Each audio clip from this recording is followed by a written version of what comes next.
এবার আস্তে আস্তে যোগদান করুন, তা নাহলে সুপ্রিম কোর্ট কিন্তু সেদিন বলেছিলেন এরপর থেকে স্টেট গভর্নমেন্টকে পাওয়ার দেওয়া হলো টু টেক অ্যাকশন। আমি অ্যাকশন নিতে চাই না, তার কারণ আমি চাই ওরা ভালো করে পড়াশুনো করুক।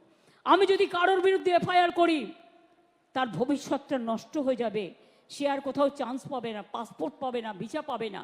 মেয়র রোডের সভায় ডাক্তারদের নিয়ে তার মন্তব্যের অপব্যাখ্যা করা হয়েছে। সোশ্যাল মিডিয়ায় পোস্ট করে ব্যাখ্যা দিয়েছেন মুখ্যমন্ত্রী মমতা বন্দ্যোপাধ্যায়। লিখেছেন তিনি কোনো রকম হুমকি দেননি, ডাক্তারদের আন্দোলনে পূর্ণ সমর্থন রয়েছে তার। কিন্তু কিছু মানুষ মিথ্যে দোষারোপ করছেন। তার দাবি আন্দোলনরত ডাক্তার কিংবা তাদের আন্দোলন নিয়ে একটি মন্তব্য করেননি তিনি। ডাক্তারদের আন্দোলন ন্যায্য। বুধবার মেয়র রোডের সভা থেকে মুখ্যমন্ত্রী জুনিয়র চিকিৎসকদের কাজে ফেরার আবেদন করেছিলেন।